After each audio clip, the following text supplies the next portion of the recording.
So if you want the dirty, despicable, disgusting truth about how to actually get rich, well then I implore you to keep watching this video, because I guarantee this will be the last video that you need to watch on this topic for the rest of the year. Now, I need to start with an uncomfortable truth. The realest things in life are a juxtaposition, okay? They are directly conflicting, but they work. They're a contradiction of some sorts. Now, this is something that's been playing on my mind quite a bit. I'm just coming back now from a new office that I just made an offer on, the most insane location right at the heart of the financial center here in Dubai. And this is for my company, consulting.com, that I wrote a very, very, very, very large check to purchase outright.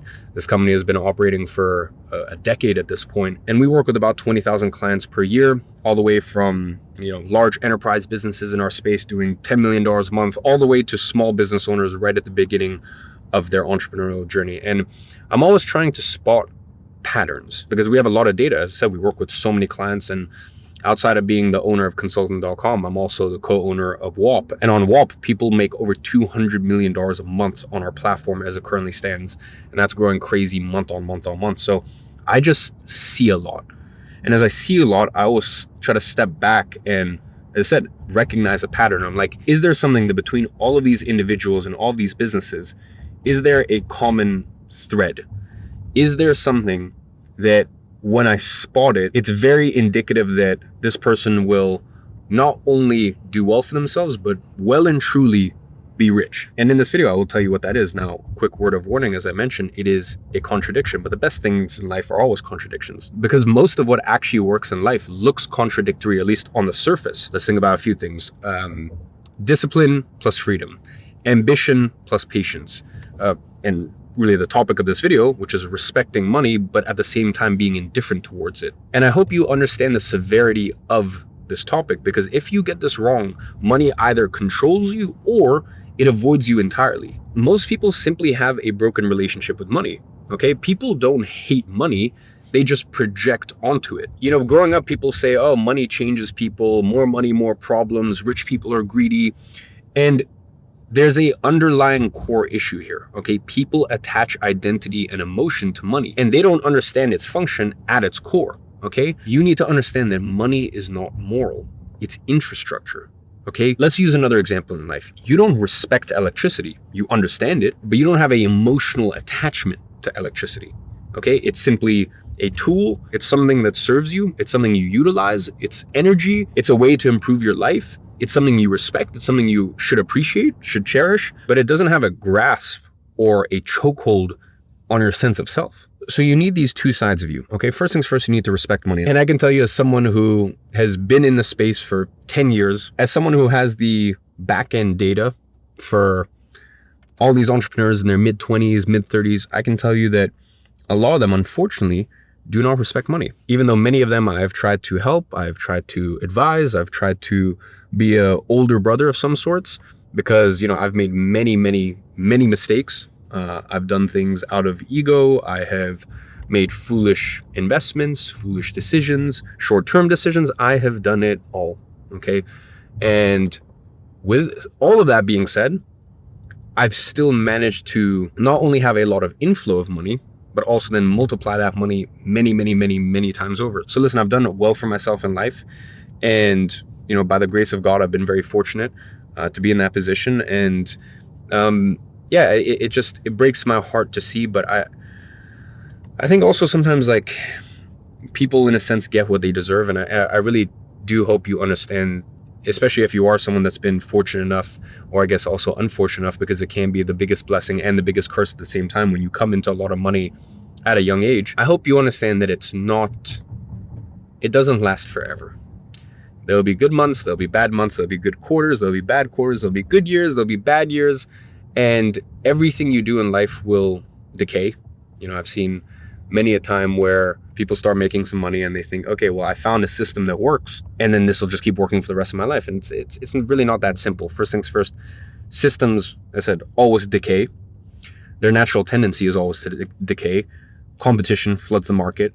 There is also novelty wears away. So what is new and novel eventually becomes boring and old and uninteresting. So you have to be so ahead of the game.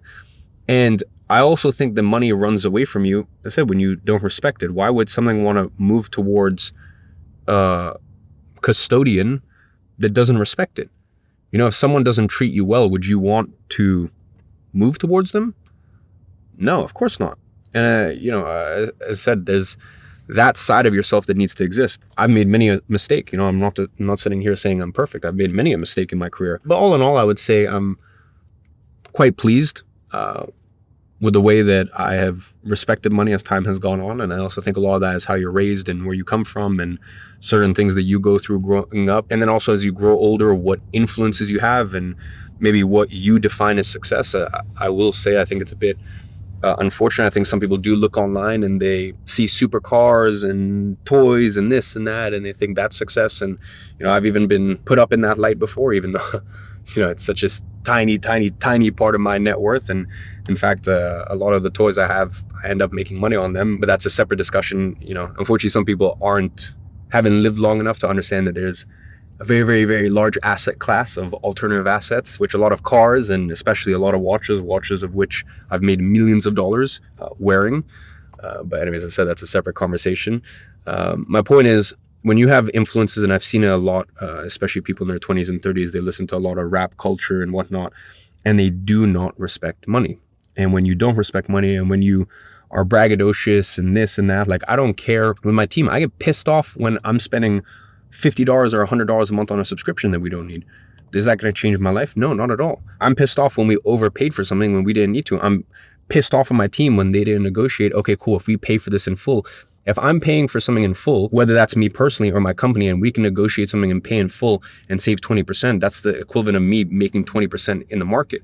So why would I not take that if we know that we're using it for the year?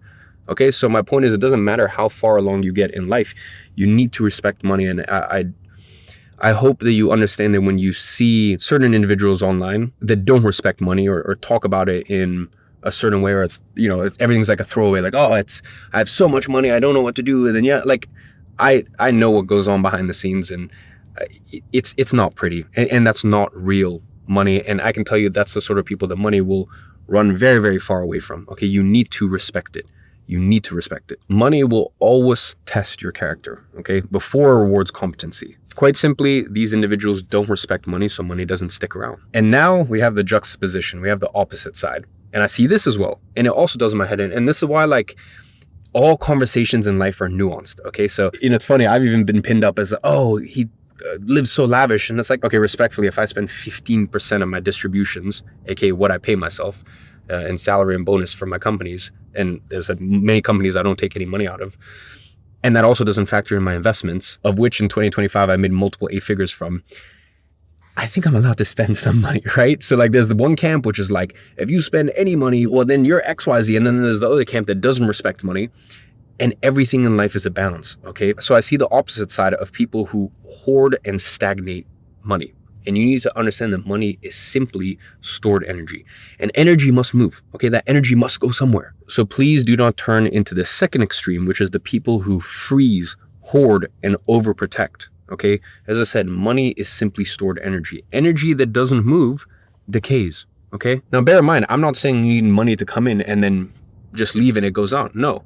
What I'm talking about are the people who never reinvest, never take calculated risks, and basically just hoard cash and want to hoard all this energy and instead don't want to distribute this asset that they have, okay? They protect money so much that it slowly rots, okay?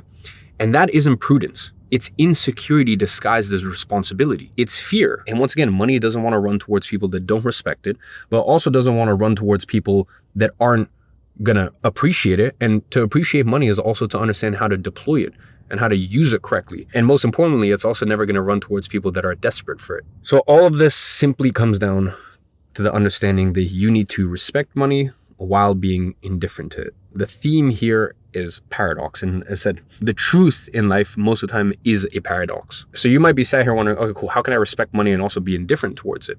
Well, to me, respect means education around it. It means awareness around it. So that means understanding how money moves through the economy, understanding leverage, taking some time and understanding where does money come from? Okay, how is money created?